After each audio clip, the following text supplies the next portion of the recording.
What's up, guys? You are watching Fight Feed, and today I'm going to be going through the entire fight card of UFC 317, giving you my picks and predictions for each fight on the card. Before we dive in to these predictions, because of my recent success, we had a whopping 60 views on my last week's fight card, which made me able to acquire a new sponsor, a competitor of the Trojan Condoms brand, Spartan Condoms. So before I dive in, I'm going to give you guys a John Anik ad read for Spartan Condoms. Tonight's breakdown is brought to you by Spartan Condoms, the only protection in your corner that doesn't require a cut man. Whether you're shooting single legs or just working on your cardio, make sure you're wearing the real full guard.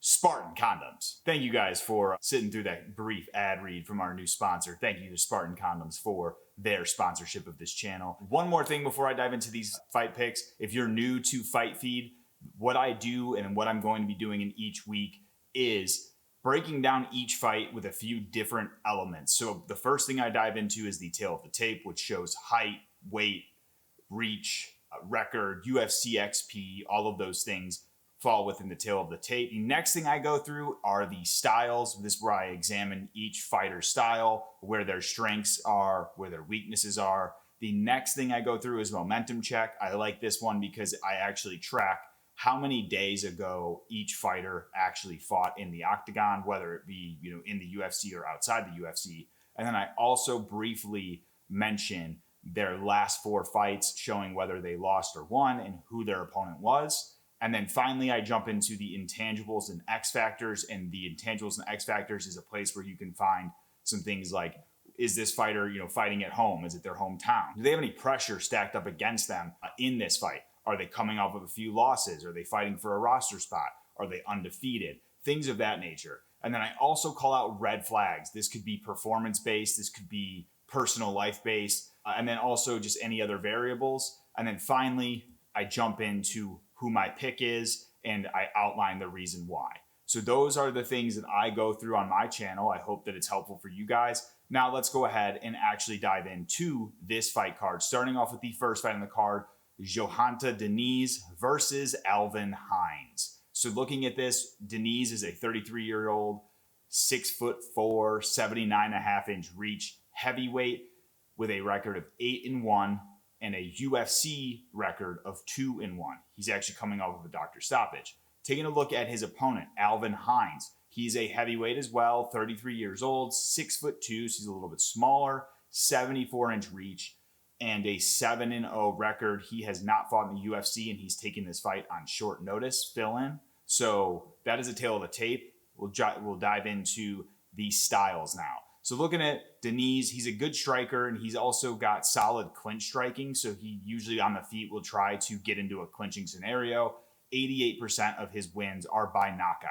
So when we look at that, now we can look at his weaknesses. He's been caught quite a few times in previous fights, and obviously his last fight actually ended due to doctor stoppage. So I would say a big weakness for him is he can be open on the feet to be caught by shots from his other opponents. Now, Alvin Hines, on the other hand, not too much tape on him. He's only got a few fights, and they're not high-level fights. This isn't a lesser organization or a smaller organization outside of the UFC. But taking a look at his strengths, he is a strong striker. He gets a lot of knockouts, but he also has some ground game. So when we look at his actual record, he has 43% of his wins by knockout and 43% of his wins by submission. So he's kind of a toss-up whether he's able to get you in a submission or, land a heavy shot that knocks you out. Some weaknesses that I have for him is that he's a debuting fighter on short notice. He's got limited experience as a professional, and he's also fought outside the UFC with guys that are lower level names that I think don't carry as much value as that of Diniz's record. But that's not to say much because, as we know, the heavyweight division in the UFC is not currently the upper echelon in terms of talent. We can dive into the momentum check now. So looking at Diniz, he's coming off of a 1 loss, which happened 218 days ago. His last 4 fights are Marcin Tybura. Marcin is probably one of the higher level guys in heavyweight at this current moment. And then he has wins over Carl Williams, Austin Lane, and Eduardo Neves. I think Austin Lane is a pretty, he was a good prospect, but then he had several different KOs that have happened. So not too much to write home about there. But then looking at Alvin Hines, He's on a 7-fight win streak as a professional. He last fought 72 days ago, so he's getting back in there pretty quickly. And then looking at his last 4 fights, these names, like I said, don't carry as much weight. He's got wins over Billy Ray Valdez, Junior Hicks, Mark Courier, and a Taylor Escamilla. Finally, intangibles and X factors on this one. I don't really have much to write home about for Diniz. Think that there is a small pressure, but he's only coming off of 1 loss. It was a doctor stoppage. It's not as horrible as a flatline KO, but he does have a red flag of just he lost his last fight getting beat up and cut up pretty bad. So that is something to call out there. Now looking at Alvin Hines, he's an American fighter, so I guess this is somewhat of a hometown thing, but it's not in his actual hometown. I don't think he's from Vegas or lives in Vegas. But like I said, pressure for him is he's an undefeated fighter and he's making his debut. So he's going to want to go out there and try to prove himself, probably try to land some heavy shots off the rip. But that I think could get him caught up in a firefight with Jhonata Diniz, which is not a good place to be if you're on the feet, because Diniz does have that fight-ending power. So that ultimately is a perfect segue into my pick. I'm choosing Diniz. I feel that his UFC XP, although limited, is going to play well in this fight against Alvin Hines. Alvin Hines coming in on short notice, hasn't fought the caliber of fighter that Diniz is. And also, I think Diniz is going to have a little bit of a size advantage as well. I just think that he'll be able to find the chin of Alvin Hines potentially and get a KO win. Confidence level, 3 out of 5 on this one. Next fight on the card, we got Niko Price versus Jacobe Smith. So Niko Price, guys, this guy is a very scrappy dude. He's 35 years old, 6 feet tall, fighting in the welterweight division with a reach of 76 inches. So he's got pretty long arms. 6 feet is 72 inches, so his arms are 4 inches longer than his height. I think that's like an ape index of like 4 or something. His record is 16-8 with an 8-8 record in the UFC. Jacobe Smith, on the other hand, a young prospect, very powerful, very talented, 29 years old, 5 foot 10 inches, 72-inch reach. So he actually also has like a 3 or 4 inch advantage in the reach department on top of his height. But it's going to be Niko Price who's got that 4-inch advantage over Jacobe Smith from a reach perspective. This is a 170-pound fight, as I mentioned. And then looking at Jacobe Smith's record, 7-0 as a professional, 1-0 in the UFC. Looking at their styles, Niko Price is a very awkward on the feet type striker. Kind of, I would say it's good striking, but it's also very dynamic because it's very hard to predict what he's going to do. He's almost got like an awkward Dricus Duplessis type style. I don't think he fights like Dricus, but it's just the fact that they're both so unpredictable. You don't know what's coming. Niko Price is one of the only fighters to have an up kick KO in the UFC. He knocked out, I think it was James Vick with an up kick from the ground. So he is just like a very scrappy, if you don't knock me out, I'm going to fucking throw whatever I can. I'll throw the kitchen sink at your ass and try to knock you out. Niko Price, as long as he is conscious, this man will continue moving forward and make it kind of like a dirty and bloody fight. 63% of his wins are by KO, and like I said, scrappy is all get out. Now, looking at some of his weaknesses, he has really been in quite a bit of wars if you've watched his career thus far, and also he's had some pretty bad KO losses recently, especially the Lawler KO, the way that Lawler was able to put his lights out with a pretty soft shot, it looked like. Just caught him right on the button and put his ass out. It's a little bit worrisome. And then also, if you look at his shoulder, I don't know what's going on with homie's shoulder on the left side here in this picture, but yeah, I don't know about that. But anyways, looking at Jacobe Smith, he is a very, very talented prospect, striker / wrestler combo for this guy. OSU wrestler, so he wrestled at Oklahoma State and did very well there. And then he's also a big threat on the feet, actually, despite the fact that he is a grappler on paper. He has 80% of his wins by KO. Now, it's only 7-0, so it's like 3 or 4 knockouts out of those 7. Or no, 5 or 6 of those are by knockout. But what I will say is the fact that he has a very high percentage KO rate means there's something to his boxing and his hands. So what I will say there is he is still a big threat on the feet, but he can also get his opponents to the ground, overpower them, and then land some ground and pound shots. He's got finishes by ground and pound as well. And then finally, looking at some of his weaknesses, things that I would call out here, not so much in his game, but it's that he is still green in the UFC and he hasn't gone the distance in the UFC yet. He has gone the distance on some of his regional fights, I believe, and gone 3 rounds. But in this fight specifically, like what I worry about for him in the UFC is he hasn't gone a full 15 in the UFC, which makes me feel a little bit worried going up against a guy like Niko Price, because if he's not able to put Niko's lights out, it could be a long night at the office for him if Niko is doing his weird kung fu Florida style. I don't even know what to call it. It could be a little bit worrisome. Now, looking at their momentum, Niko Price coming off of a loss. He last fought 251 days ago. His last loss was to Themba Garimbo. He got a W over Alex Morono. And then he had 2 KO losses to Robbie Lawler and Phil Rowe. And looking at Jacobe, on the other hand, 7-fight win streak. 160 days ago is when he last fought. He's got 7 wins in a row, but his last 4 fights, obviously all W's. A win over Preston Parsons with a knockout. A win over Christian Savoy with a knockout on a Contender Series. And then there's 2 other guys that I'm not really sure of, Jared McLaughlin and Brian Grinnell.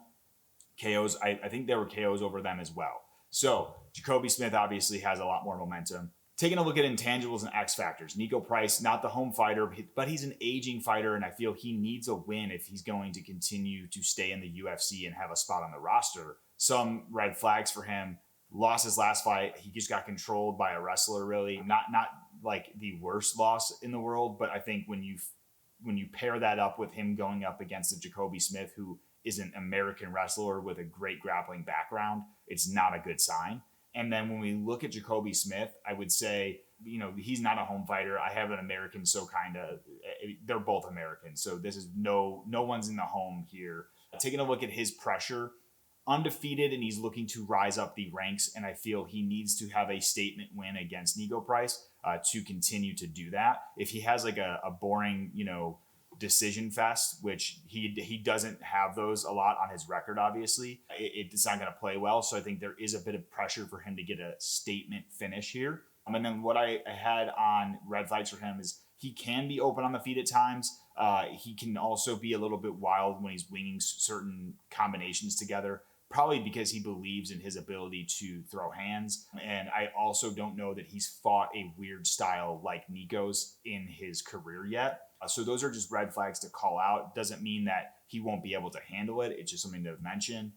I ultimately am picking Jacobe Smith in this fight. Although he is still a little bit green in the UFC and untested, I think his game is very strong. He has the edge from a striking perspective. And when you think about power, he also has the edge in the grappling realm. So I feel like he will be able to find the chin of Niko Price and get a KO. My confidence is a 3 out of 5.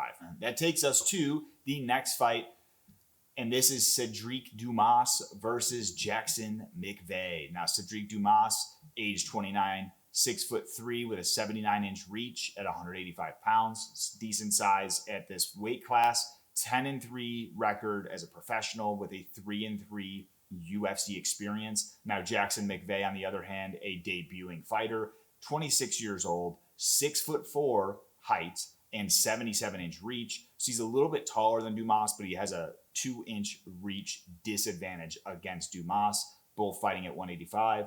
6-0 record for Jackson McVey, and a 0-0 record for XP for Jackson, because he just is debuting this Saturday. So I'm going to jump into their styles now.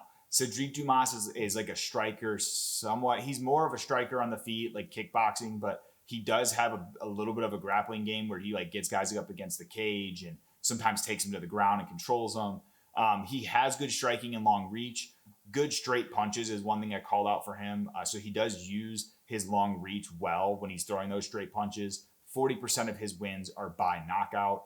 Weaknesses for Sedriques is he's just inconsistent in fights. I feel like there's times where he's gone out there and looked like a semi world beater, like, oh, this guy's decent. He's, he could probably beat some higher level guys. But what I'll say is, as of recent, I feel he just hasn't really shown that game in the cage.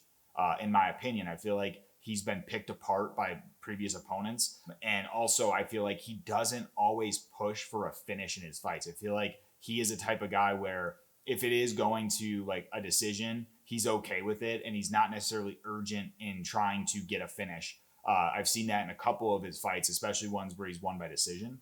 Now, on the other side, we got Jackson McVey, striker/grappler combo here.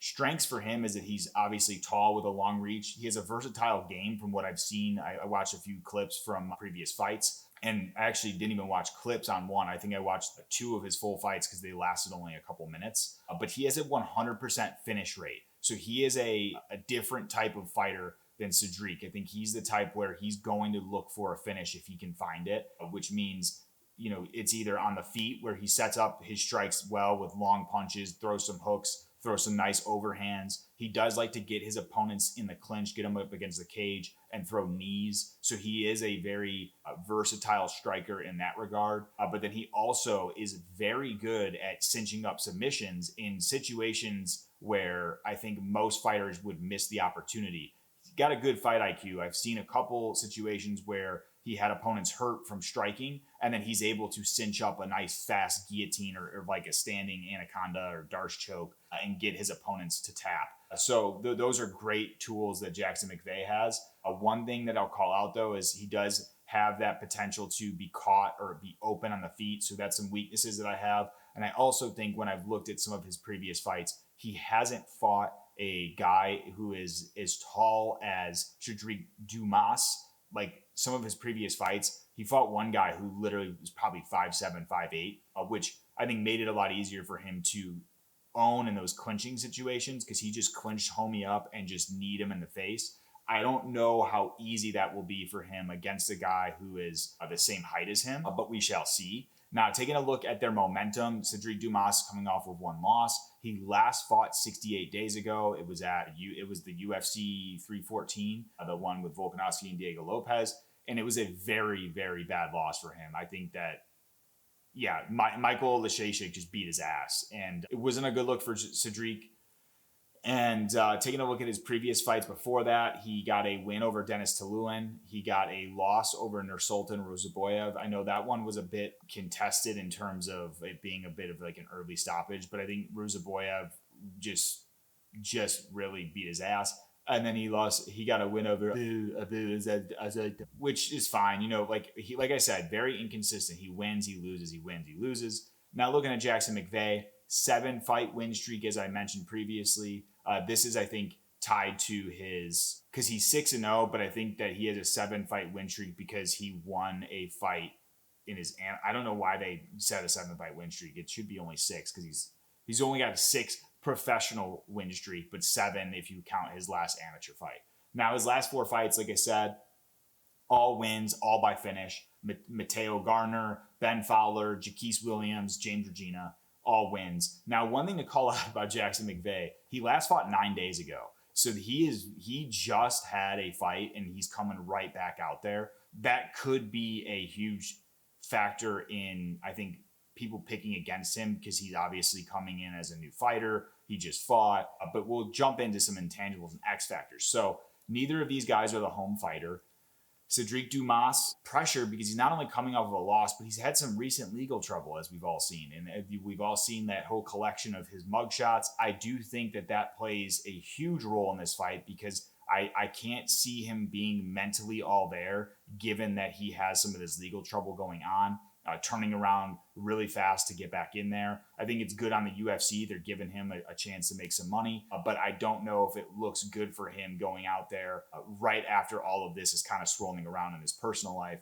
Red flags. He lost his last fight horribly on the feet. He did really nothing to Michael Lashashik, got caught early, dropped, and then put out. Not even put out, but he just shelled up and 8 punches on his guard. But then he was like angry at the ref. And I felt like that was a little bit weird because I'm like, dude, you're angry at the ref, but you laid there and just 8 punches. Like you didn't do anything. So I don't know where that comes from. And I think that also plays into like the mentality aspect of this. Now looking at Jackson McVey, undefeated, but he's debuting Saturday at the UFC 317 fight card. He just fought 9 days ago. So those are things to call out. I feel he's still untested in his pro career. I don't think he's had like matchups that necessarily would test his abilities too much. So those are just things to call out. But I don't know that there's a lot of holes in his game. I think we have to really see him go up against a higher level talent to really determine if there's holes in his game.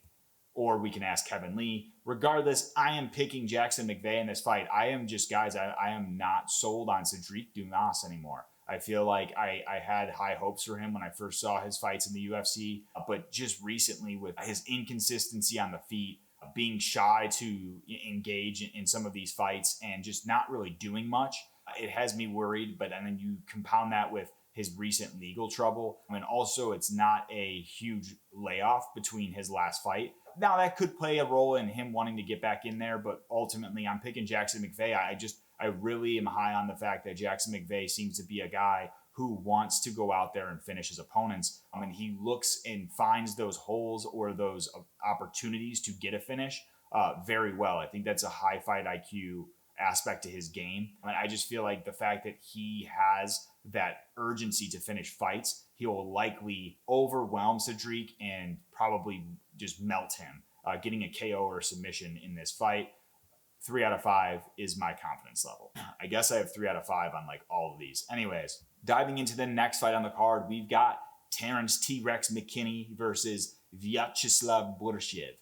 Terrance McKinney's 30 years old, 5'10", with a 73.5-inch reach. So it's a decent size reach for a lightweight fighter. 16-7 record with a 3-3 record in the UFC. Now Viacheslav, on the other hand, 33 years old, 5'11", so he's tall for lightweight, 69-inch reach. So he actually has T-Rex arms because, his height's 5'11", but his reach is 5'9".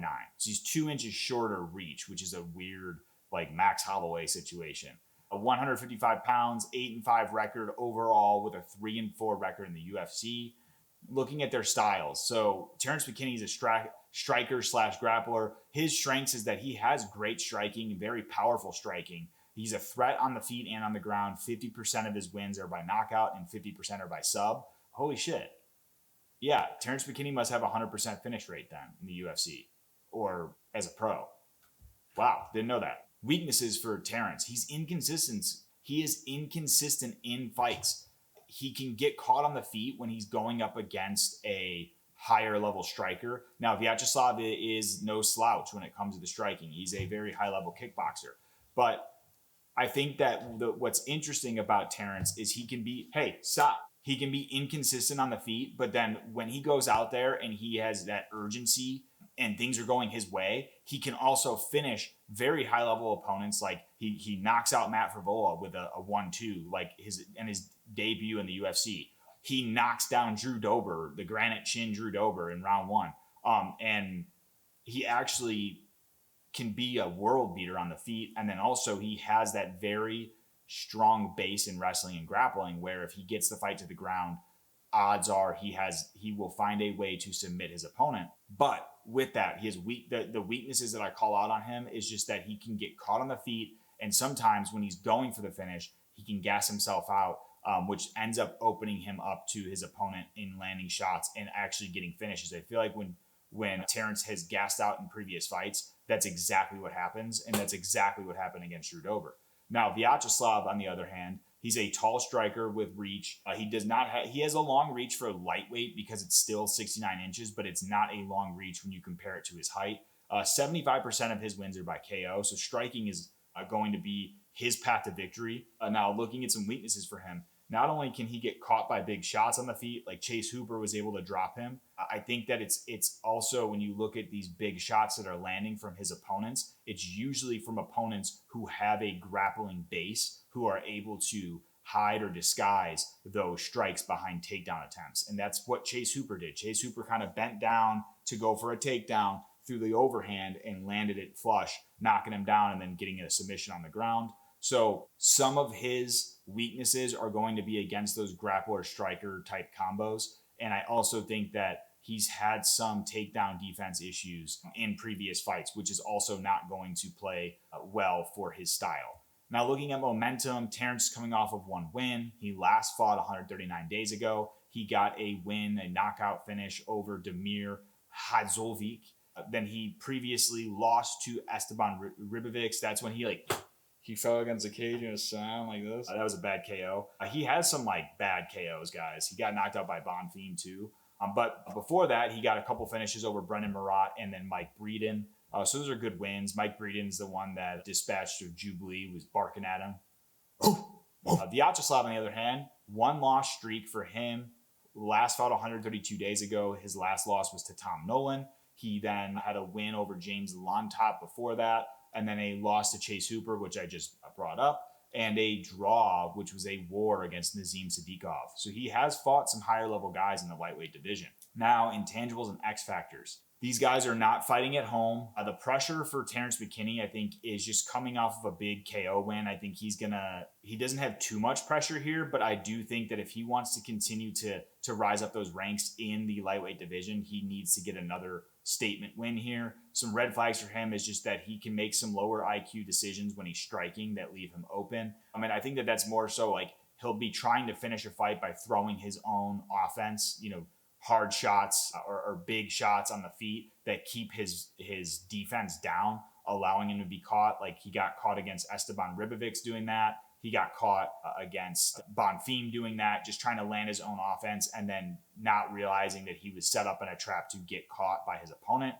Viacheslav, on the other hand, not a home fighter here, but he is coming off of a loss. And I think when you look at his record, 3-4, 8-5 overall in the lightweight division, which is a competitive division historically, I think that he definitely needs to get a win here, guys, because if he doesn't, he could be one of the guys in the chopping block for the roster because he's got a losing record. If he loses, he'll be 3-5 in the UFC, which, as we know, the UFC is not usually too kind unless you're Sam Alvey with 8 losses in a row. But shout out to Sam Alvey because homie is a champ in karate combat now. Then finally on my pick, I'm going Terrance McKinney, guys. I think Terrance, obviously, he can be a little bit inconsistent, but I'm a big fan of Terrance. I'm very high on his game when he shows up. I feel like when he shows up and he has all the tools to finish some of the best fighters in the UFC. I just think that his style will probably be too much for Slavaclaus. And I think if Terrance is able to feint or mix up that takedown game against Slavaclaus, that Slavaclaus is going to be kind of questioning things and hesitant, which is going to open up the big shots for Terrance to land on the feet, maybe knocking him down, or I think maybe he just gets a takedown off the rip and submits him like he did to, what's homie's name? The guy that knocked out Matt Favola last. I can't remember his name, but I think you guys know who I'm talking about. God, it's going to fucking drive me nuts. Anyways, confidence level is a 3 out of 5 on this. Tail of the tape for the next one, we've got Viviane Araujo versus Tracy Cortez. Shout out Tracy Cortez. She's repping Phoenix. I'm in Phoenix myself, so shout out Tracy. Viviane is 38 years old, 5'4" with a 68-inch reach, 125 pounds, 13-6 pro record with a 7-5 UFC experience. Tracy Cortez, on the other hand, 31 years old, 5'5" with a 65.5-inch reach, 125 pounds, 11-2 record with a 5-1 record in the UFC. Styles, both of these fighters are like a striker, grappler. I think Tracy's more of a grappler, so I needed to update that. Sorry, guys. Viviane, her strength, she has a well-rounded MMA game. She's more of a submission artist than she is a striker. Looking at her overall record, 46% of her wins are by decision and 31% are by submission. Weaknesses for her is her current age. She's 38 years old. She's going to be turning 39, I think. So that current age is something that I feel is a weakness because, not only is she nearing 40, closer to 40 than she is 30, and she's also fighting at a very lower, a lower weight class. Although I know there's only a few options for women to fight in.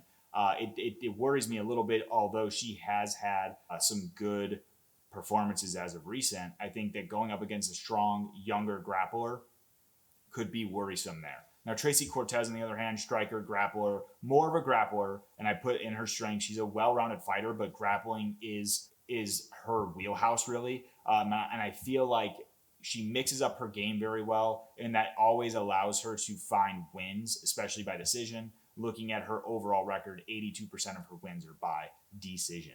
Now, looking at her weaknesses, she tends to get caught on the feet. She got caught a few times against Rose Namajunas. Now, that's not a huge deal because Rose is one of the best strikers in the UFC. So I don't rate that lowly for her, but I just think that the fact that she's able to get caught by that is a little bit worrisome. And I think also she needs to worry about the submission game of Viviane Araujo with her takedowns. Now, looking at momentum, Viviane's coming off of a win 216 days ago. She beat Karine Silva, but she lost to Natalia Silva before that. She got a win over Jennifer Maia. I kind of rate that win over Jennifer Maia highly just because Jennifer Maia, I think, was a decent woman fighter, but she also was a bit bigger too. So I think that shows Viviane Araujo has probably still got some strength to her, being able to dispatch of someone who's a little bit of a larger opponent in that division. And then she has a loss over Amanda Ribas.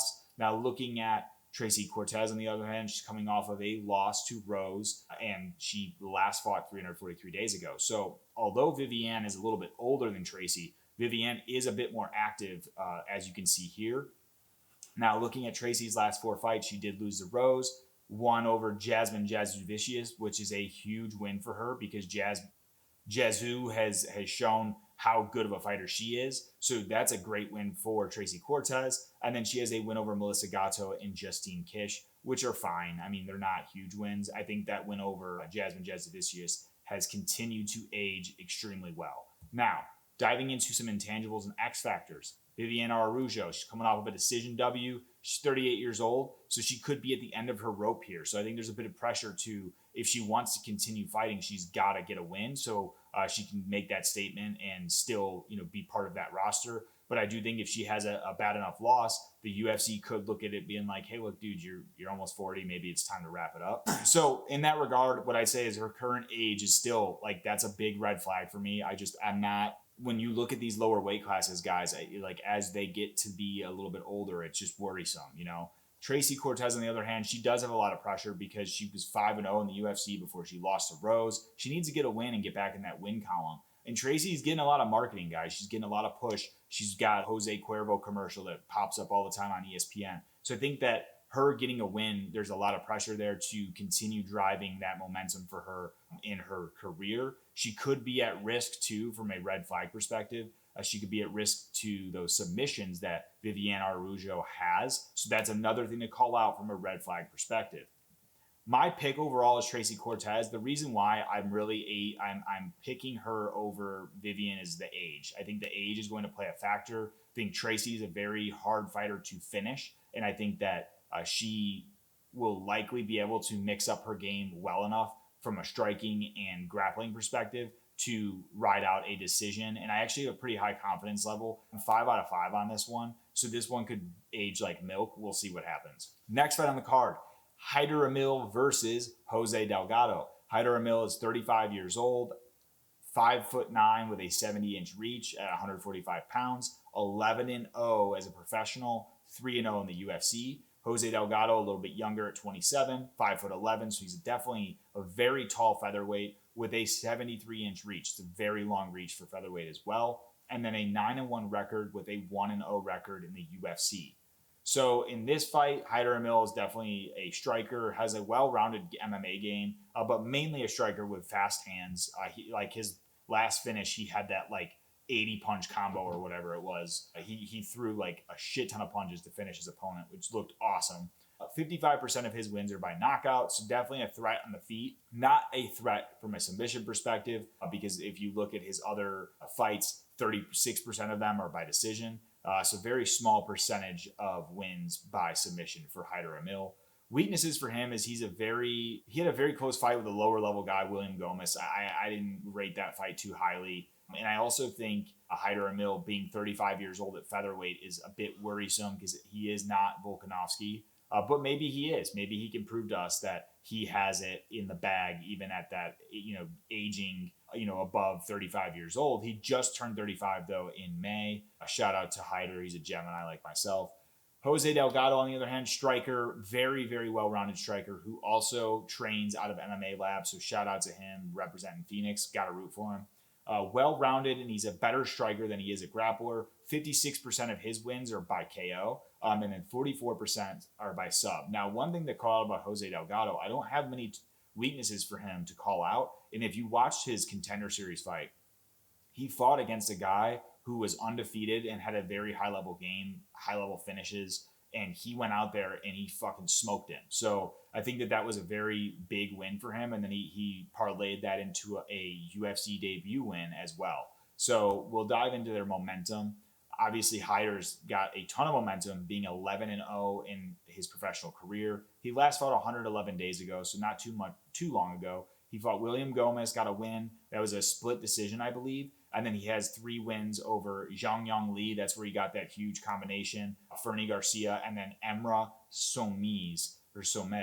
And then Jose Delgado, on the other hand, 6-fight win streak with 100. He last fought 125 days ago. So both these guys are pretty much neck and neck from a last time in the cage perspective. Last 4 fights, he's got a win over Connor Matthews, a win over Ernie Juarez, a win over Lucas Faria, and then a win over Alberto Romo. Intangibles and X factors. So Hyder Amil, pressure is that he is an undefeated prospect, and he's 35 at featherweight. So that's a lot of pressure. He has to get a win to keep that momentum going. His red flags is just his current age. I think that being 35 at featherweight is not a benefit to him by any means. I mean, he's got that grown man strength, but how much different is that from a 27-year-old? We'll have to see. I think that the speed of Jose Delgado is going to play a huge factor here. Jose Delgado has some pressure because he is coming off of a big debut win, but he'll need to get another win to continue building, and he's going up against a guy who is undefeated. Get back. Sorry, guys. My dog's trying to climb on my desk. So, yeah, looking at some red flags, he's still green in the UFC and he's young, but I feel like although those factors are there, what I called out here is there might be an opportunity for him to be one of these new fraud checks, right? Now, that's not saying that it's definitely going to happen. I just think when you look at a guy who, he only has 1 loss in his career, and it was a long time ago. He's had success in the UFC, not only at Contender Series, but in his debut. That's just something to call out as a red flag because he is going up against Hyder Amil, who is a powerful striker in his own right. My pick is going to be Jose Delgado. I think that his length and his versatile style is going to have Hyder Amil kind of questioning or hesitant on the feet. I think that he'll be able to catch him at range, especially with his very long reach of 73 inches. And I also just call out, he's younger, trains with solid talent, and he's also KO'd an 8-0 prospect on Contender Series. Very big for this division. And I think in this fight, he has a likely chance to get a finish by KO, but my confidence level is only a 3 out of 5 on that. Next fight on the card, we got Jack Hermansson versus Gregory RoboCop Rodrigues. Jack Hermansson's 37 years old, 6'1", with a 77.5-inch reach. He's 185 pounds with a 24-8 professional record, 11-6 in the UFC. Gregory Rodrigues, on the other hand, 33 years old, 6'3", so a little bit taller, smaller reach though at 75 inches, and then a 16-6 professional record with 7-3 record in the UFC. Both these guys are come from a bit of a striking background, although Jack Hermansson does like to mix in that grappling. Both these guys are grapplers too, though. So it's not just Jack Hermansson that does that. Jack Hermansson's strengths, he has a very well-rounded game in MMA, a very good gas tank. 42% of his wins are by knockout, 28% are by decision, and 28% are by submission. Weaknesses for him, he's a volume striker, but he can get caught by big shots and put away. We saw Jared Cannonier do that. We saw Joe Pyfer land some big shots on him and almost put him out. So he has been cracked quite a bit in his career, and he's getting up there in age. Now, Gregory Rodrigues, on the other hand, well-rounded, and he's definitely a better striker than grappler, but he has that ability to not only KO you on the feet, but also get a submission. 56% of his wins are by KO and 25% are by submission. His weaknesses I call out here, coming off of his last loss to Jared Cannonier, he almost knocked Jared Cannonier out 3 times. I think he got 3 knockdowns. But what I noticed is because of how big he is, throwing those power shots, he gassed out quickly, which is ultimately what led to his demise and holes in his striking game that caused him to then be the nail against Jared Cannonier. Sorry, I don't know why they came out that way. And when we look at their momentum, Jack Hermansson's got a 1-fight win streak here. 496 days was his last time he fought. So he fought a long time ago. Got the win over Joe Pyfer, which I think is a great feather in his cap, especially when you compare it to him going up against Gregory Rodrigues in this fight, mainly because Gregory Rodrigues is a bigger middleweight, similar to Joe Pyfer, with powerful hands. Now, looking at his last 4 fights, he had Joe Piper win, a loss to Roman Dolidze, which was not a good look, a win over Chris Curtis, and then a loss to Sean Strickland. Gregory Rodrigues, on the other hand, 1-loss streak, which was to Jared Cannonier, but he has wins over Christian Leroy Duncan, Brad Tavares, and Dennis Salullin. The Brad Tavares KO win is a big one for him, and then he also has that win over Christian Leroy Duncan, and it was a decision, but still a very good win because Duncan is a highly rated prospect in the middleweight division out of England. And looking at some intangibles and X factors, so Jack Hermansson is turning 38, I think he's turning 38, or he just did turn 38. Current age is like a bit of a call out there, and then also his openness on the feet. He's gotten caught in fights, which has me worried against Gregory Rodrigues, who's got nuke hands. Gregory Rodrigues, on the other hand, he has pressure because he's coming off of a loss, so he needs to get back in the win column, especially if he wants to rise up those ranks in the middleweight division. And then some red flags for him is that he can just gas out quickly. If he doesn't get the finish when he's going for it, he can definitely gas out. And I think what I noticed from his last fight, he gassed out and suddenly his defense went completely left. So we'll see what happens in that regard. Now, in this, though, I'm picking Gregory Rodrigues because I do believe, although he has that recent loss, I think that he will have success over Jack because he's a faster striker with more power. And I think that also when you think about the grappling threat, I don't believe Jack Hermansson's a better grappler that will be able to, scramble and do things better on the ground than Gregory Rodrigues. I actually could see Gregory Rodrigues overpowering Hermansson on the ground as well, given that he has a pretty great jiu-jitsu game. So I am picking Gregory Rodrigues. I think that he will likely get a KO in this fight. If he catches Jack with a clean one, he could put his lights out. Confidence level 3 out of 5. I guess I'm not as confident in a lot of these matchups, guys. Sorry. Next fight on the card, we got Payton Talbott, who I believe, you guys can look this up yourself, but if you Google this, someone told me this, so I looked it up. Apparently Payton Talbott's dating Frank Ocean. So, I don't know. I don't know if that's the truth or not. I don't know. But y'all can look that up and figure it out for yourself. A potato flew around. Anyways, he is 26 years old, 5'10", 70-inch reach, and fighting at 135 pounds. 9-1 record with a 3-1 record in the UFC. Felipe Lima, on the other hand, 27 years old, 5'6", a little bit smaller by 4 inches than Payton Talbott. 68-inch reach, 135 pounds, 14-1 record, 2-0 in the UFC. Now, I don't know if Felipe Lima is actually 5'6", guys, because if you watch his fight against Muhammad Naimov is listed at 5'9", and I swear these two are like in that fight. If you watch them, there's moments where Felipe looks taller than Naimov. Now, I understand that when you're fighting, you could have a posture differential that makes you look smaller because you're ducking and putting your chin down. But I feel like I saw it happen in moments where they were standing straight up, and it looked as though, in my opinion, Felipe Lima was actually like the same height. So I don't know if this 4-inch height discrepancy will actually be as noticeable as it appears on paper, but we'll have to see on Saturday. We're going to find out Saturday night. Styles, Payton Talbott's definitely a striker. He's got a well-rounded game, but he has strong grappling. I think he's had good reversals against certain opponents, but I don't think he has strong grappling in the sense of based on who he's going up against. Like, I think if he's going up against a lower level guy, he gets these scrambles and stuff. I don't think he couldn't do that against Raoni Barcelos, and I don't think he's gonna be able to do that against Felipe Lima. But 78% of his wins are by KO, 11% by decision and sub, respectively. I think that Payton Talbott's best strengths is just keeping things on the feet, crispy striking, has some good knockouts in the UFC. Weaknesses is that he's just not very good at wrestling offensively. And I think that also he can be out-grappled by some of those higher-level grapplers. I don't know that I guess he was open quite a bit on the feet in his last fight, and I think Raoni did a great job of feinting takedowns to land shots, which allowed for Payton Talbott to be tagged quite a few times. But Talbott showed a good chin in his last fight. Felipe, on the other hand, striker, grappler, definitely more of a grappler. I guess I didn't update that. Very well-rounded are some strengths for him. very well-rounded. He's a better grappler than striker, but he can do both. 50% of his wins, though, are by decision and 28% are by KO. So I think when you think about his grappling, he will go for a submission if it's there. But for the most part, he is more of a decision-based fighter, getting 50% of his wins by decision. Weaknesses for him is just he can also be pretty open on the feet. And I think sometimes he might be a little bit risky in some of his techniques.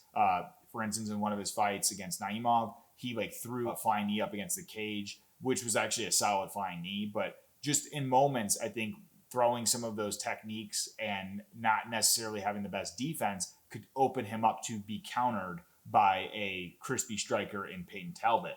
Now, looking at their momentum, Payton Talbott's coming off of his first professional loss, which is a big deal. And I think everyone was saying he was fraud checked. So he last fought 153 days ago. He lost to Raoni Barcelos, as I previously mentioned. Before that, he had 3 big wins over Nick Aguirre. I think the win I rate highest for him is that KO win over Cameron Simon. I think that Payton Talbott, the damage he bestowed upon Cameron Simon in that fight is ultimately, I think that he broke Cameron Simon's legendary chin. Because if you watch Cameron Simon's fights before that, Cameron Simon had a legendary chin. He just eat shots and throw his own and melt opponents. And then Cameron got just brutalized against Payton Talbott. And then he went in there and he got brutalized against Malcolm Wellmaker. So I think that was at the hands of Payton Talbott. He just broke that chin down. And then Malcolm Wellmaker is no guy to fuck around with on the feet.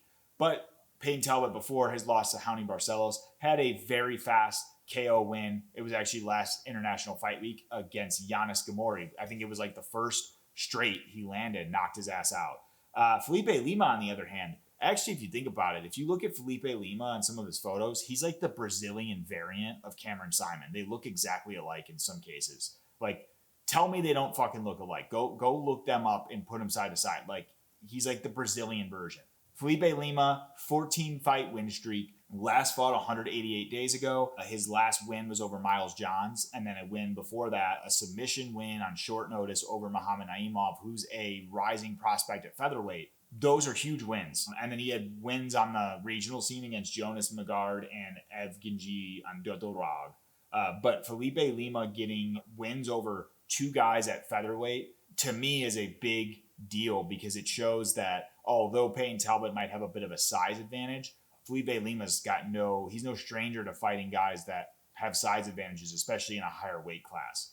Looking at some intangibles and X factors, pressure on Talbott is quite a bit, especially if you're Frank Ocean's boyfriend. Although Frank Ocean, he doesn't shy away from choking on, I'm not going to say what he chokes on. He choked on his performance at Coachella. So, maybe, I don't know. Anyways, pressure for him is to get a W, especially in this, prospect versus prospect fight. These guys are very highly rated. I love watching both these guys' fights. I'm a huge fan of their fighting styles. Red flags for Payton Talbott.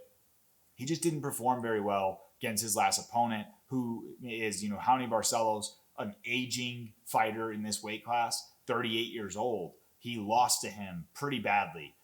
Got dominated on the grappling and also got dominated in the striking. So I think that it was a bit worrisome to see that he was not able to defend off that solid grappling coming from Raoni Barcelos. Now, I don't know if there were some issues personally that Payton Talbott came or brought into that fight, but he hasn't, from what I've seen, called out anything in particular in that regard. So I feel like when we look at it from that perspective, it's a red flag that he was not able to handle Raoni Barcelos and the grappling that he put on him. Felipe Lima, not the home fighter. He does have a lot of pressure, though, because he's on a win streak that he will want to keep going. What I have as red flags is, on paper, he will be smaller than Talbott. I mean, he's not the most amazing striker, which means Payton Talbott could have opportunities to counter or catch him on the feet. When we look at some other variables, nothing of note for Felipe Lima to call out there.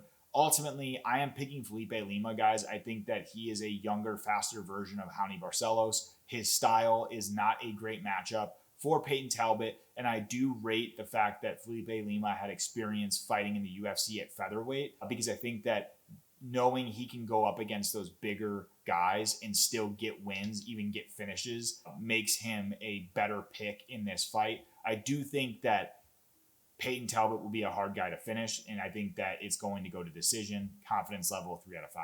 Next fight on the card, we got Beneil Dariush versus Renato Moicano. These guys are almost virtually identical. 36 years old, 5'10", 72-inch reach for Beneil Dariush. 22-6 record with a 16-6 record in the UFC. Renato Moicano is 36, 5'11", so he's 1 inch taller. 72-inch reach with a 12-6 record. Sorry, guys. He's 22-6, not 12-6. Actually, No, Renato Moicano's 20-6. Sorry. I don't know why that says that. 2-0. This is fucking incorrect, man. I didn't update that. I'm sorry, guys. Renato Moicano, I think, has 12. We got to look it up. Sorry. Going off script, y'all, even though I don't have a script. Get a sip of coffee while we do this. Renato, 20-6, 12-6. That's what it was. He's 12-6 in the UFC is what I should have said. Anywho, looking at their styles, Beneil Dariush, grappler, very well-rounded MMA game. He does have wins by KO, but he's definitely more of an MMA grappler type. 41% of his wins are by decision, 36% by submission. Weaknesses for Beneil is he's been open on the feet, and I feel his chin is just cracked. It's done, in my opinion. I think if any opponent at this point lands a hard shot on Beneil, it's likely that he's getting knocked out. And it's no disrespect. I actually really like Beneil Dariush. I think he's a great guy. I just think that knowing he's gotten knocked out in his last 2 fights pretty badly, that it's not going to play well for him if he gets caught by any type of hard shot. Renato Moicano, he's a grappler, striker, well-rounded, and he's a better grappler than he is a striker. But 50% of his wins are by submission, 40% by decision. So he does have a few KOs in there when you add those up. Weaknesses for him, he can be open to counter strikes on the feet, and he can be out-grappled. He was recently submitted, but I call that out as it's not a major call-out because he got submitted by one of the best to ever do it in Islam Makhachev. But when we talk about power guys, Renato did knock Islam down. You can go watch my breakdown of that as well. Momentum check. Beneil Dariush, 2-loss streak. Last fought 566 days ago. Now, I know he was supposed to fight on January 18th of this year, but Renato got the call up to fight Islam. Beneil still got his payday, so good for him. But last 4 fights, he has a loss to Arman Tsarukyan. He did not beat... God damn, I fucked this up, didn't I? I didn't update any of that shit. He lost to Charles Oliveira, and he lost to Arman Tsarukyan. He got a win before that, I believe. But last 2 out of 4 fights, not looking too good for Beneil Dariush. Renato Moicano, on the other hand, 1-loss streak, lost to Islam Makhachev, which at this point, I mean, a loss to Islam, honestly, is like almost a feather in the cap because you have the experience of getting in there with Islam. He did knock Islam down too, which was a huge, huge deal. He has a win over Benoit Saint-Denis, a dominant win over Benoit Saint-Denis. He controlled him on the ground and beat his ass. He had a win over Jalen Turner where he got dropped, but then he was able to come back, get Jalen down, and beat his ass. And then Drew Dober, same thing. Took him down and controlled the fight. I think Renato Moicano is a very high-level grappler that I've seen a lot of people online not picking him in this fight. And it's interesting because I am going to be picking him, you'll see. Intangibles and X factors, I think Beneil has a ton of pressure to get a win here. He's on a losing streak. He's kind of hanging on to he's in the top 10 of the lightweight division. A loss here sends him back even further, and he might even be out of the rankings soon. So he's also 36. So they're not getting any younger, these guys. He has pressure to get that W. Red flags. He's just not been durable in his last 2 or 3 fights. I think he gets caught and he gets hurt or knocked out, and doesn't even really get hurt. He just gets knocked out. So losing streak, even though he had to sit out in January and was trying to fight, he just hasn't fought in a while. Renato Moicano, although coming off that loss, he definitely needs that pressure or has that pressure to get a W. He was subbed by Islam, and I think that that's a red flag for me because it does mean there could be openings to be submitted by a guy in Beneil Dariush, who's also a high-level grappler in his own right. Although we have all of those things to call out, I will say I'm picking Renato Moicano to get the win here. I feel, although he lost to Islam, he's looked great in all of his recent fights, and I rate him higher than Beneil at this point in their careers. I do think that if they were a little bit younger with less damage, Beneil probably gets a W. But I do think Hinato's striking is good enough to where he could potentially land some heavy shots that knock out Beneil Dariush. And here's my case in point on that. If you go watch Renato Moicano versus Alexander Hernandez debuted in the UFC. He knocked out Beneil Dariush. Now, Renato Moicano fought Hernandez. Renato Moicano dropped Hernandez badly and then was able to submit him. So Renato does have good striking that people don't rate as high for whatever reason. They also, I guess, just didn't see him knock down Islam. So whatever.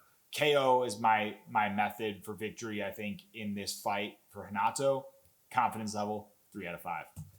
Next fight on the card, we got Brandon Royval with cheese, raw dog, 32 years old, versus the rising prospect in Joshua Van, Houston's finest. Myanmar is where he's from. 32 years old for Brandon Royval, 5'9". He's a very tall flyweight with a 70.5 reach, which is also very good for flyweight. A 17-7 record with a 7-3 record in the UFC. Joshua Van on the other side, 23 years old, 5'5" with a 65-inch reach. 12-6 record with a 7-1 UFC XP. Joshua Van, 7-1 in the UFC is nuts at his age. That's crazy. Like, good for him. Brandon Royval, grappler. By the way, Joshua Van's on a grappler striker. I'm sorry, guys. This template takes so fucking long to update. So please just give me some grace. Brandon Royval is definitely more of a grappler, but he definitely has that solid, well-rounded grappling striking game that he mixes up very well. 53% of his wins by submission, 24% by decision and knockout. Weaknesses is that he can get caught on the feet at times, but not a huge weakness because I think Brandon Royval's got great movement and footwork, good speed as well. Joshua Van on the other side, he is a striker, not a grappler striker. Amazing striker with amazing takedown defense. 50% of his wins are by knockout. 36% of his wins are by decision. His weakness is that he can be open to counter strikes, especially against longer fighters, and longer in the sense of reach and height. When you look at Joshua's loss to Charles Johnson, I know that was a while ago, but he got caught, and I think it's from that awkward style, but also a bit of a taller and longer guy, which I think is a weakness for him in this fight matchup. Now, looking at momentum, Brandon Royval's on a 2-fight win streak, and he last fought 251 days ago, so he definitely hasn't been in there in a while. I don't know why I have third. Oh, I guess. Okay, never mind. Last 4 fights, though, Brandon Royval has a win over Tetsuro Taira, which was a huge win because Tetsuro Taira was this highly, highly rated prospect, especially in this division. He smoked him. Like, it wasn't even close. And then he also got that win over Brandon Moreno. He had his last loss to the champion in the Cannibal Alexandre Pantoja, which is not a bad loss because Pantoja is a solid fighter. I actually saw that fight live, UFC 296. And then he got a win before that against Matheus Nicolau, who I think is now out of the UFC. Joshua Van on the other side, 4-fight win streak, 13 days ago is when he last fought. This is based on June 20th, just so you know. And he last fought June 7th. His last 4 fights, he actually got a win over Bruno Silva. He got a win over Ray Taisura. I don't know why I got the fucking L there. He has wins in all of those. He's a 4-fight win streak, so once again, my apologies. I'm not perfect. Intangibles and X factors. Brandon Royval, he has the pressure to get a W so he could be potentially up next for another title shot against Pantoja. I do know that Manel Kopp is kind of waiting in the wings, though, so that fight could be remade once again, even though it's been made like 8 times. Pressure is for Brandon Royval with cheese to get a W for that title shot. He has not been this is incorrect. He is, I think red flags for Brandon Royval is that he had to cancel one of his scheduled fights with Manel Kopp due to concussion protocol, which I think is a bit worrisome for me because it says that in training he got hurt or knocked out and had a concussion. So I think that's a bit worrisome when you're going up against a guy who's a striker in Joshua Van. Now that happened months ago, so he could be fine now, obviously. But looking at Joshua Van, pressure for him, he doesn't have a ton of pressure because I think he's become a fan favorite for all of us. Like, we love Joshua Van. I think that given this short notice and him jumping up and stepping up to the plate, really the only pressure he has in this fight is to go out there and have fun, honestly, which is going to play in his favor because I don't think people are necessarily expecting him to go out there and just demolish Brandon Royval. I think if he lost to Brandon Royval as fans, he's not going to lose any stock, in my opinion. Red flags, already called this out, can be caught by longer strikers, and he's coming off of a 13-day. He just fought 13 days ago, 14 days ago, which means, not a full fight camp, but he was in a fight. So I don't know, as long as he's been able to heal up from his last fight that happened earlier this month, I think that red flag could be easily nullified.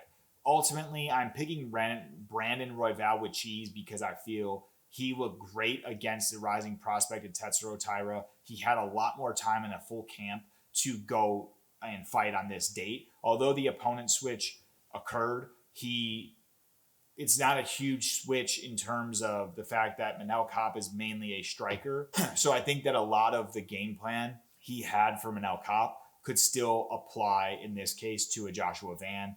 Different types of strikers there, but ultimately not a huge switch for Brandon Royval. Brandon Royval is a high-level guy. I think he'll get a decision in this fight, guys. I love Joshua Van. Would love to see him get the win, though. Next fight on the card, and we're at the co-main event of the evening. We got Alexandre the Cannibal Pantoja versus Kai Kara-France. Now, Pantoja's 35 years old, 5'5", 68-inch reach, 125-pound champion with multiple defenses and 29-5 record, 13-3 UFC XP.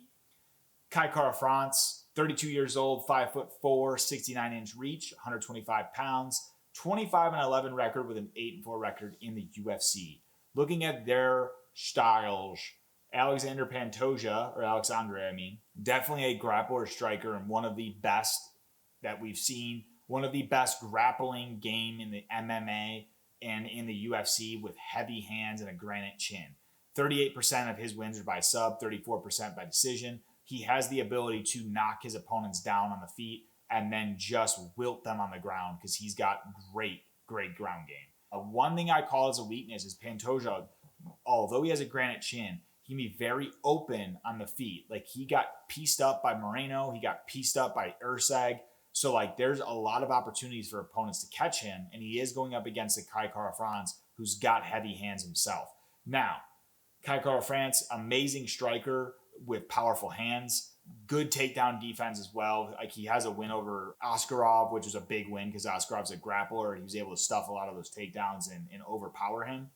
48% of his wins are by KO, 40% by decision. Weaknesses for Kai Kara-France is that he can be open to counter strikes himself. He did get, KO'd by Brandon Moreno with that body kick. Doesn't have the best ground game either. So when we look at that, those are things I would call out as weaknesses. Some momentum. Pantoja's got a immense momentum. 7-fight win streak. He last fought 197 days ago. He took out Kai Asakura, who was this highly touted, brand new debuting UFC guy that came from Ryzen, and Pantoja made him look like light work out there. He had that win over Steve Ursag, which I know was contested by a lot of people, including myself, but still a great fight nonetheless. He did have a lot of scoring moments there. A big win over Brandon Royval, controlled that fight from start to finish. The split decision win over Brandon Moreno, very close, but he definitely, I think if you go back and watch that fight, I could see it going to Brandon Moreno, but I also think now looking at it again, I feel like he definitely won. It was close though, split decision. Now, Kai Kara-France coming off of a 1-fight win streak, last fought almost a year ago, 307 days, and that win was over Steve Ursag. It was a big win. He caught him and knocked his ass out with great win there. He did have a loss to Amir Albazi and a loss to Brandon Moreno before that, with that statement win against Askar Askarov. Taking a look at the intangibles and X factors, Pantoja's not the home fighter. He does have pressure here to retain the belt and continue a dominant legacy as the champ of flyweight. If you guys know anything about the flyweights, obviously Demetrius Johnson's the one they're all chasing from a record perspective and trying to get as many title defenses that he has. Alexandre Pantoja is not that close to that record of Demetrius, but Pantoja has really cleaned out most of this division. He's already beaten Kai Kara-France before in The Ultimate Fighter. And then also you have to think about this. Pantoja, in modern history of flyweight division, has the most title defenses, because Brandon Moreno, I don't think Brandon Moreno was able to defend his title, guys. He got it twice, and I don't think he was able to defend it, which tells me that the belt at flyweight switched hands like almost every fight until Pantoja secured it, and he's been able to dominantly, in most cases, defend that belt. But he has that pressure to continue that legacy. Now, red flags. He's gotten tagged quite a bit in strikes, especially against his opponents who have a good striking game. And I think when you pair that up against a Kai Kara-France who's got heavy hands, that could be a bad sign. I think, as we've seen, our favorite fighters with granite chins, at some point the granite breaks, like Max Holloway, for instance. So will that play a role in this fight? That's what we shall see. Kai Kara-France, he has the pressure to become an official champion of the UFC. This is his second crack at a belt. His first crack at the belt was against Brandon Moreno in the interim belt. So it'll be interesting to see where this goes. He can be a victim to grappling and submission games. So I think that's something to call out about Kai Kara-France. My pick in this fight is Alexandre Pantoja. I think the Cannibal is just levels above everybody. This guy is so fucking good. He's so strong and just has a way of winning fights. And great fight IQ. He knows when he needs to pick up the steam on the feet. He's able to, great timing on the feet too. He's able to drop Brandon Moreno quite a few times when they fought, which I think was the difference maker in getting him the W. But then also he has a smothering presence on the ground with great submission attacks. I think his game is just too strong and that he's going to overwhelm Kai, potentially getting a sub, and my confidence level is a 4 out of 5. And finally, we've made it to the main event, Charles "Du Bronx" Oliveira versus Ilia Topuria. This fight is a fucking huge fight, guys. I'm so excited for this one. We got Charles Oliveira, 35 years old, 5'10", 74-inch reach.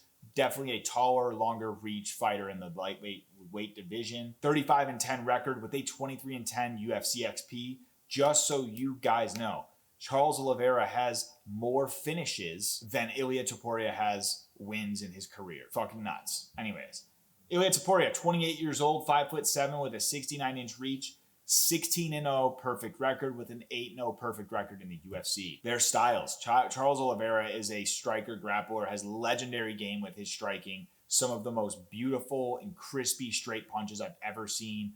Great technique on the feet. 60% of his wins are by submission because he's an absolute ace on the ground, with 28% by KO. Weaknesses is that he's just open to a lot of left hook counters. If you guys want, go watch my videos. I've broken down 2 different videos. One breaking down Charles' keys to success against Ilia in this fight. And then I also broke down Ilia's keys to success. And a big call out that I make here is just that the left hook attacks are huge targets that generally hurt and land often on Charles Oliveira. Looking at Ilia, he's also a grappler striker, grappling based, but has become one of the best boxers to ever do it in the UFC. Legendary striker.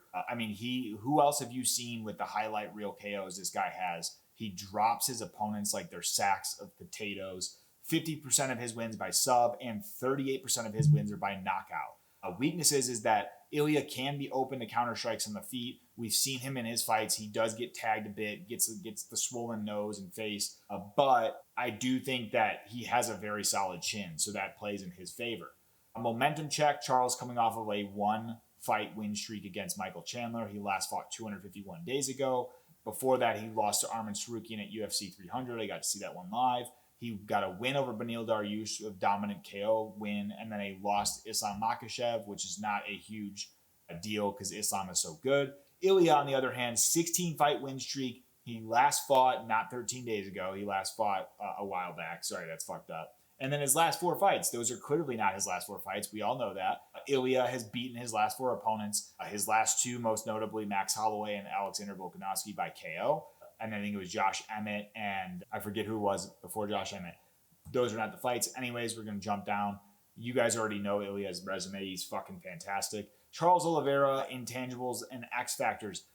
Charles has a pressure to get the W here, guys, because he wants to regain that title, become that 2-time lightweight champ. A red flag for Charles is that he's been caught in almost every one of his fights since 2020, except for the fight against Dariush.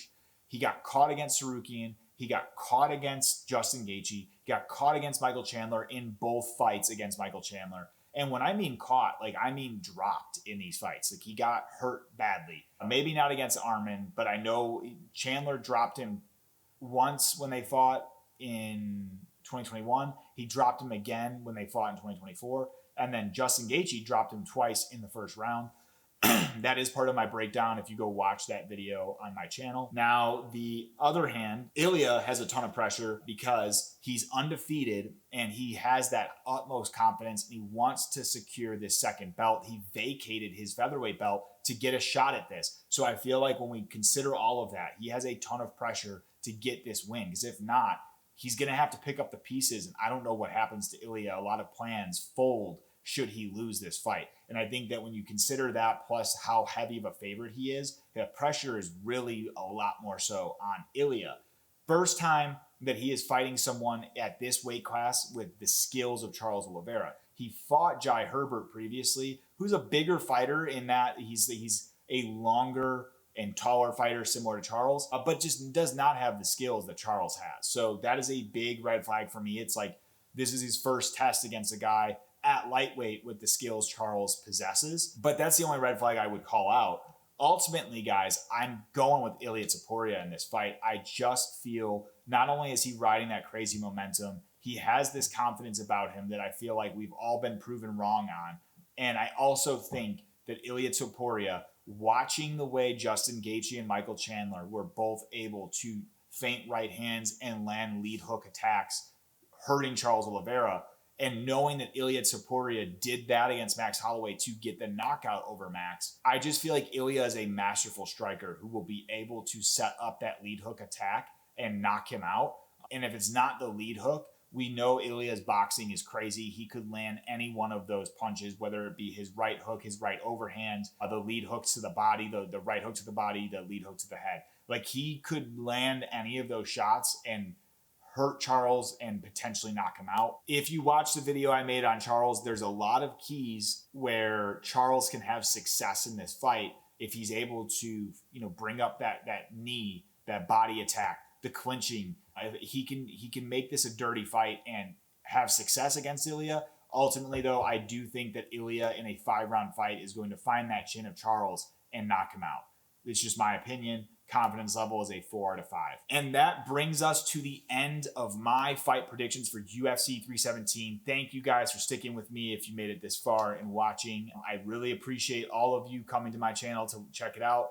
Please give this a thumbs up if you enjoyed, and also subscribe to Fight Feed so you can stay in tune with all the new content I'll be posting.